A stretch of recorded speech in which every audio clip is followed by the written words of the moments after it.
ಅಂತ ವ್ಯಕ್ತಿ ಮೇಲೆ ಇವತ್ತು, ಅಂತ ಪ್ರಶ್ನಾತೀತ ನಾಯಕರ ಮೇಲೆ ಇವತ್ತು ಪಕ್ಷ ವಿರೋಧಿ ಚಟುವಟಿಕೆ ಅಂತ ಗೂಗಲ್ ಪುಸ್ತಕ ಎಷ್ಟು ಮಾತ್ರ ಸರಿ. ಅವರು ಪಕ್ಷ ವಿರೋಧಿ ಚಟುವಟಿಕೆ ಮಾಡಿದ್ರೆ, ಪಕ್ಷ ವಿರೋಧಿ ಚಟುವಟಿಕೆ ಮಾಡಿದ್ರೆ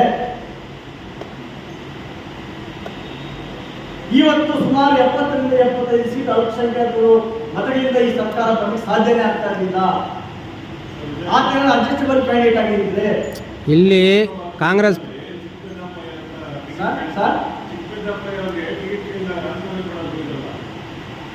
ಅವರು ನಾನು ಮನವಿ ಮಾಡ್ತೀನಿ. ತುಂಬಾ ಒಳ್ಳೆ ವಿಚಾರ ಜ್ಞಾಪಿಸಿದ್ರೆ ಅವರು ನಾನು ಮನವಿ ಮಾಡ್ತೀನಿ. ಯಾವ ನೀವು ಅಭ್ಯರ್ಥಿಗೋಸ್ಕರ ನಾನು ರಾಜೀನಾಮೆ ಕೊಡ್ತೀನಿ ಅಂತ ಬಹಿರಂಗವಾಗಿ ವಿಧಾನಸೌಧಕ್ಕೆ ಬಂದರು, ಅವರು ಕೂಡ ಇವತ್ತು ನಸೀರ್ ಅಹಮದ್ಗೆ ಇವತ್ತು ಸಮಸ್ಯೆ ಆದಾಗ ಮೌನವಾಗಿರುವಂಥದ್ದು. ನಿಮಗೆಲ್ಲ ಮಾನವೀಯತೆ ಇದೆಯಾ ಅಂತ ಹೇಳಿ ನಾನು ಬಯಸ್ತೀನಿ. ಒಬ್ಬ ಅಲ್ಪಸಂಖ್ಯಾತ ನಿಮ್ಮ ಬೆನ್ನೆಲುಬಾಗಿ ನಿಂತಲ್ಲ, ಇವಾಗ ಅಲ್ಪಸಂಖ್ಯಾತರ ಒಂದು ನಿಷ್ಠೆ ಮೇಲೆ ಇವತ್ತು ಪ್ರಶ್ನೆ ಬಂದಿದೆಯಲ್ಲ, ಇವಾಗ ನಿಮ್ಮ ನಿಷ್ಠೆ ತೋರಿಸೋದು ನಿಮ್ಮ ಧರ್ಮ ಅಲ್ವಾ? ನೀವು ಬೀದಿಗೆ ಬರಬೇಕು ಅಂತ ನಾನು ಮನವಿ ಮಾಡ್ತೀನಿ.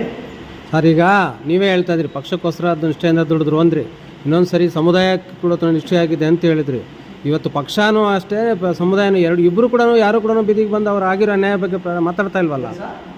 ಪಕ್ಷದವರೇ ಆಗಲಿ ಅಥವಾ ಸಮುದಾಯದವರೇ ನೇರವಾಗಿ ಇದ್ರ ಓಪನ್ ಆಗಿ ಬಂದು ಯಾರು ಕೂಡ ಮಾತಾಡ್ತಾ ಇಲ್ವಲ್ಲ ಹೊರಗೆ.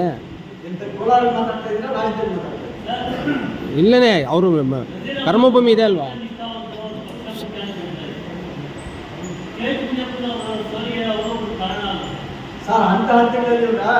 ಅದು ಪಾಯಿಂಟ್.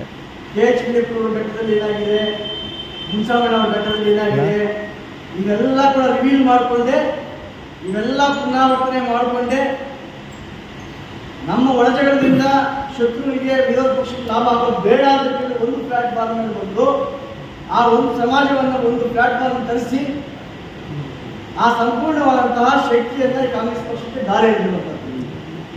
ನಾನು ಇನ್ನೂ ನಡೆದಿಲ್ಲ, ನಿಮ್ಮ ಅಲಿಗೇಷನ್ಸ್ ಬಂದಿಲ್ಲ. ಆ ಕಾಲಘಟ್ಟದಲ್ಲಿ ಇರ್ಬೋದೇನೋ, ಆ ಕಾಲಘಟ್ಟದಲ್ಲಿ ಎಲ್ಲರೂ ಕೂಡ ಅವರ ಅನುಸಾರವಾಗಿ ನಡ್ಕೊಂಡಿದ್ದಾರೆ. ಇನ್ನು ಅಲಿಗೇಷನ್ ಮಾಡಕ್ಕೆ ಹೋದ್ರೆ ಇವಾಗ ನಸೀರ್ ಅಹಮದ್ಗೆ ಈ ವಿಚಾರದಿಂದ ನನ್ನಿಂದ ತೊಂದರೆ ಆಗುವಂತಹ ಸನ್ನಿವೇಶ ಬರ್ಬೋದೇನೋ, ಅದೆಲ್ಲ ಮಾತಾಡ್ತಾರೆ. ಹೌದು ಸರ್, ಎಷ್ಟೊಂದು ಜನಕ್ಕೆ ಅವರು ಸ್ಥಳೀಯ ಮಟ್ಟದಿಂದ ಹಿಡ್ಕೊಂಡು ಜಿಲ್ಲಾ ಮಟ್ಟ ರಾಜ್ಯ ಮಟ್ಟದವರೆಗೂ ಸುಮಾರು ಪಕ್ಷದಲ್ಲಿ ಸ್ಥಾನಮಾನಗಳನ್ನು ಒದಗಿಸ್ಕೊಟ್ಟಿದ್ದಾರೆ ನಸೀರ್ ಅಹಮದ್ ಅಲ್ವಾ. ಇವತ್ತು ಅವರೆಲ್ಲ ಯಾಕೆ ಸುಮ್ಮನೆ ಇದ್ದಾರೆ? ಅವ್ರು ಯಾರು ರಾಜೀನಾಮೆಯನ್ನು ಕೊಟ್ಟಿಲ್ಲ, ಅವರೆಲ್ಲ ಅದಕ್ಕೆ ಹಂಗಾರೆ ಬೆಂಬಲವಾಗಿದ್ದಾರಾ? ನೋಡಿ ಸರ್,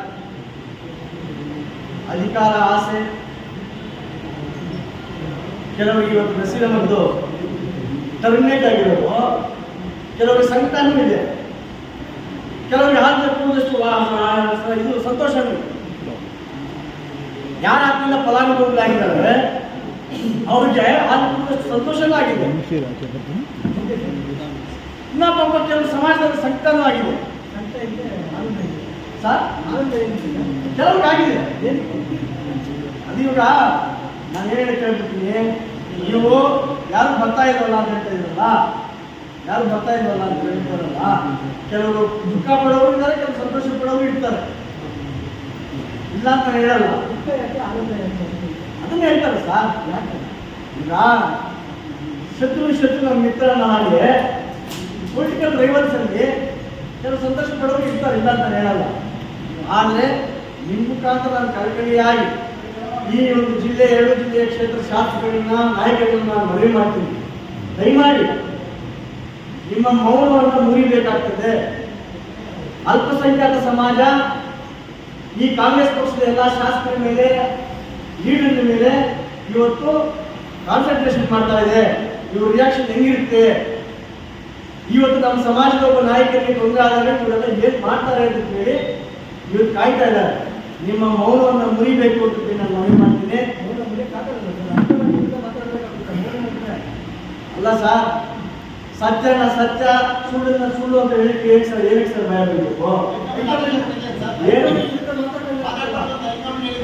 ಹೈಕಮಾಂಡ್ ಮುಂದೆ ನೀವು ಹೋಗಿ ಹೇಳಿ, ಹೈಕಮಾಂಡ್ ಮುಂದೆ ಹೋಗಿ ಹೇಳಿ, ನಿಮ್ಗೆಲ್ಲ ಏನು ಕಾಂಟ್ರಿಬ್ಯೂಟ್ ಮಾಡಿದ್ದಾರೆ, ಏನು ಡೆಡಿಕೇಟ್ ಮಾಡಿದ್ದಾರೆ, ಎಷ್ಟು ಸ್ಯಾಕ್ರಿಫೈಸ್ ಮಾಡಿದ್ದಾರೆ, ಹಗಲು ಎಷ್ಟು ಕಷ್ಟ ಬಿದ್ದಿದ್ದಾರೆ ನಸೀರ್ ಅಹಮದ್, ನೀವು ಹೈಕಮಾಂಡ್ ಮುಂದೆ ಹೋಗಿ ಹೇಳಿ.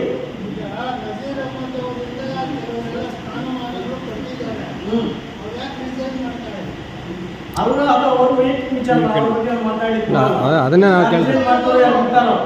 ನಾನಂತ ಹೇಳ್ತೇನೆ ಕೇಳಿ, ನಾನೇನಾದ್ರೂ ನಸೀರ್ ಅಹಮದ್ ಅವ್ರ ಫಲಾನುಭವಿಯಾಗಿದ್ರೆ ಈ ಕ್ಷೇತ್ರ ಇಲ್ಲೇ ಮಾಡ್ತಾ ಇದ್ದೆ. ಈಗ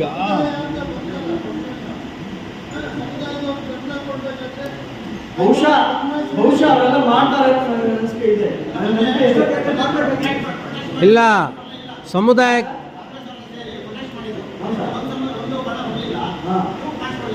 ಇಲ್ಲ ನಾವು ದಾವಣಗೆರೆ ಇದ್ದೆ ಟಿವಿ ಆಗಿತ್ತು ಸರ್. ಇವಾಗ ನಾನು ಪ್ರಚಾರವಾಗಿ ನಾನು ಫಾರ್ ಇಲ್ಲ ಅಂದಿದ್ರೆ ಇಲ್ಲಿ ಬರ್ತಾನೆ ಇರಲಿಲ್ಲ. Congress I am not a beneficiary from Naseer Ahmed. ನಾನು ಬೆನಿಫಿಷರಿ ಅಲ್ಲ. ಹೋದ ಎಲೆಕ್ಷನ್ ಹಿಂದೆ ಆದ್ರೂ ಕೂಡ ಈ ಸಮಾಜಕ್ಕೆ ಮೊನ್ನೆ ಎಲೆಕ್ಷನ್ ಅಲ್ಲೇ ಅದು ವೈಯಕ್ತಿಕವಾಗಿ ಏನು ಲಾಸ್ ಇಲ್ಲ. ಅದೇ ಆದ್ರೆ ಈ ಸಮಾಜಕ್ಕೆ ಲಾಸ್ ಆಗ್ತದೆ ಅಂತ ಒಂದು ಹುದ್ದೆ ತೆಗೆದಿರುವಂಥದ್ದು. ಏನೋ ಒಬ್ಬ ಮ್ಯೂಚುವಲ್ ಕಮ್ಯುನಿಕೇಟರ್ ಆಗಿ ಸರ್ಕಾರದ ಮಧ್ಯೆ ಕಮ್ಯುನಿಟಿ ಮಧ್ಯೆ ಕೆಲಸ ಮಾಡ್ತಾ ಇದ್ರು, ನಮ್ಮ ಸಮಾಜದ ಪರವಾಗಿ ಧ್ವನಿ ಎತ್ತಾ ಇದ್ರು. ಆ ಧ್ವನಿಯನ್ನ ಅಳಿಸುವಂತ ಕೆಲಸ ಆಗ್ತಾ ಇದೆ. ನಮ್ಮ ಸಮಾಜಕ್ಕೆ ಲಾಸ್ ಇದೆ. ಈಗ ಒಂದು ಕನ್ಫ್ಯೂಷನ್ ಈಗ ನಮ್ಮ ಕ್ಷಣ ಆಯ್ತು. ರಾಜೀನಾಮೆ ಕೊಡಿ ಅಂತ ಹೈಕಮಾಂಡ್ ಆದೇಶ ಮಾಡಿದ್ರು. ಅಷ್ಟೊಂದಾಗಿ ಪ್ರೊಟೆಸ್ಟ್ ಮಾಡ್ತಾರೆ ವಜಾ ಮಾಡಿ ಅಂದರೆ ಪ್ರೊಟೆಸ್ಟ್ ಮಾಡಿದ್ದೇ ಎಫೆಕ್ಟ್ ಆಯಿತು ಅನ್ನೋ ಮಾತು ಕೇಳಿ ಬರ್ತಾರೆ. ಅಲ್ಲ ಸರ್, ದಾವಣಗೆರೆಯಲ್ಲಿ 85,000 ಓಟ್ ಇದೆ. ಅಲ್ಲಿ ನಾವು ಟಿಕೆಟ್ ಕೇಳೋದೇ ತಪ್ಪ. ನಾನು ದಾವಣಗೆರೆಯಲ್ಲಿ 85,000 ಓಟ್ ಇದೆ. ಅಲ್ಲಿ ನಮ್ಮ ಸೋಷಿಯಲ್ ಜಸ್ಟಿಸ್ ಕೇಳೋದೇ ತಪ್ಪ.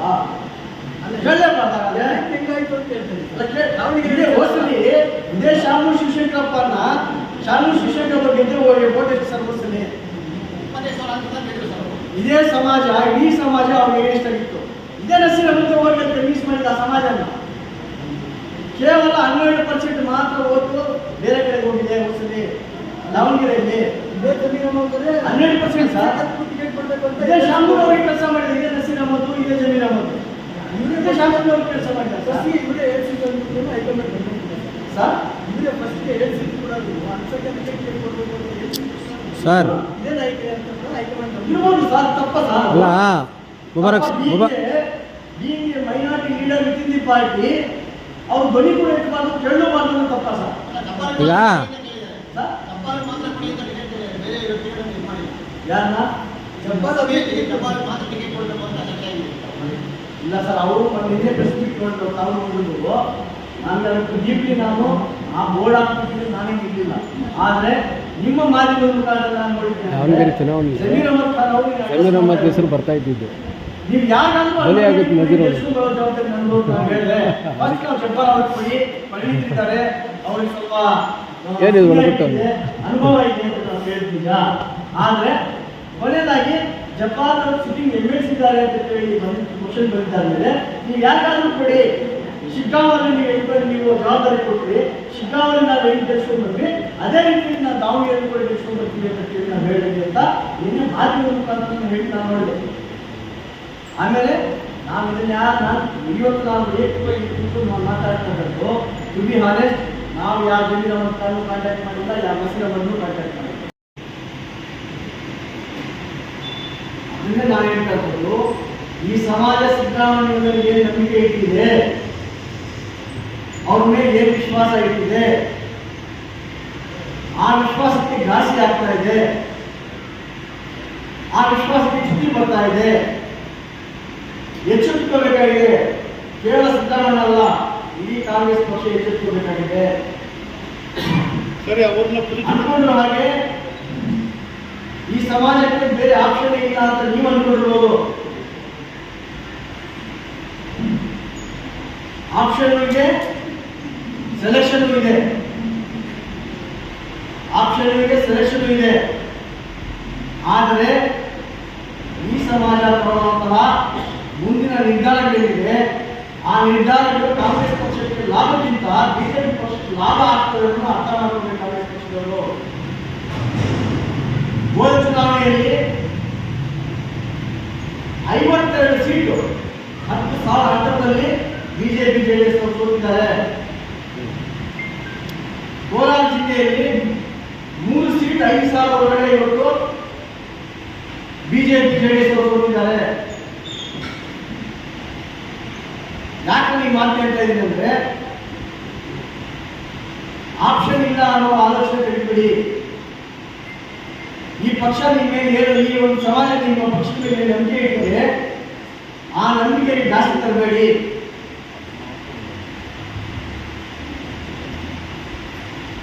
ಕೋಲಾರ ಜಿಲ್ಲೆಯಲ್ಲಿ ಜೋಡಿಸಿ ಕಾಂಗ್ರೆಸ್ ಬರಬೇಕಂದ್ರೆ ಎರಡು ಜಿಲ್ಲೆಯಲ್ಲಿ ನಸೀರ್ ಅಹಮದ್ ಅವರ ಕಾಂಟ್ರಿಬ್ಯೂಷನ್, ಅವರ ಡೆಡಿಕೇಶನ್ ಏನು ಅಂತ ಹೇಳಿ ಪ್ರತಿಯೊಬ್ಬರಿಗೂ ಗೊತ್ತಿದೆ.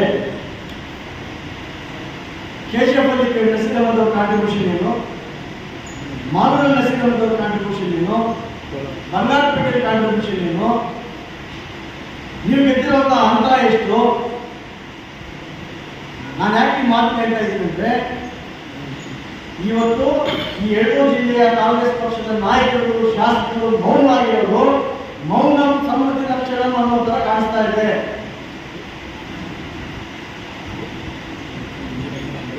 ದಯಮಾಡಿ ತಾವು ನಿಮ್ಮ ಕಷ್ಟ ಸುಖಕ್ಕೆ ಇವತ್ತು ನಿಮ್ಮ ಕಷ್ಟ ಸುಖಕ್ಕೆ ನಿಮ್ಮ ಗೆಲುವಿಗೆ ನಸೀರ್ ಅಹಮದ್ ಕಾರಣೀಭೂತರಾಗಿದ್ದಾರೆ.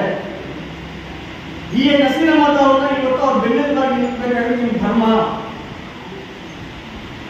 ಎಸ್ಪೆಷಲಿ ಕೋಲಾರ ಕ್ಷೇತ್ರಕ್ಕೆ ನಾನು ಸಂಬಂಧಪಟ್ಟ ಹೇಳ್ತೀನಿ. ಕೋಲಾರ ಕ್ಷೇತ್ರದಲ್ಲಿ ನಸೀರ್ ಅಹಮದ್ ಡೇಟ್ ಕೊಟ್ಟಿದ್ರೆ ದೀಪಾವಳಿ ನಸೀರ್ ಅಹಮದ್ ಅವರಿಗೆ ಕೊಡೋದು. 60,000 ಮತ ಇರುವ ಈ ಕ್ಷೇತ್ರ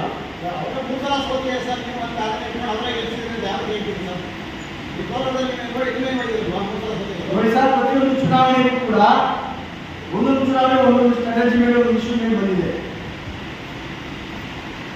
ಸೋತಿರುವಂತ ನಸೀರ್ ಅಹಮದ್ ಈ ಲೋಕಲ್ ಬಾಡಿ ಗೆದ್ದಿರುವ ಉದಾಹರಣೆಗಳು ಇದೆ. ಸಂಪೂರ್ಣವಾಗಿ ಹೇಳ್ತೀನಿ, ಕೋಲಾರಲ್ಲಿ MLA ಕ್ಯಾಂಡಿಡೇಟ್ ಕಾಂಗ್ರೆಸ್ ಕ್ಯಾಂಡಿಡೇಟ್ ಗೆಲ್ಲಬೇಕಂದ್ರೆ 100% 100% ನಸೀರ್ ಅಹಮದ್ಗೆ ಕಾರಣ. ನಸೀರ್ ಅಹಮದ್ ಹೇಳಿದ್ರೆ ಕಾಂಗ್ರೆಸ್ ಗೆಲ್ತಾ ಇರಲಿಲ್ಲ. ಇಲ್ಲಿ ನಸೀರ್ ಅಹಮದ್ ನಿಂತಿದ್ದು ಗೆಲ್ತಾ ಇದ್ದ ಸ್ವತಃ ಸೆಕೆಂಡ್ರಿ. ಈ ದೌರ್ಭಾಗ್ಯ ಏನಪ್ಪ ಅಂತ ಹೇಳಿದ್ರೆ, ಈ ಪಕ್ಷದಲ್ಲಿ ಅಲ್ಪಸಂಖ್ಯಾತರು ಕಾಂಗ್ರೆಸ್ ಅಭ್ಯರ್ಥಿಗೆ ವೋಟ್ ಹಾಕ್ತಾರೆ. ಅದೇ ಪಕ್ಷದಲ್ಲಿ ಕಾಂಗ್ರೆಸ್ ಅಭ್ಯರ್ಥಿ ಅಲ್ಪಸಂಖ್ಯಾತರಾದ್ರೆ ವೋಟ್ ಮಾಡಲ್ಲ.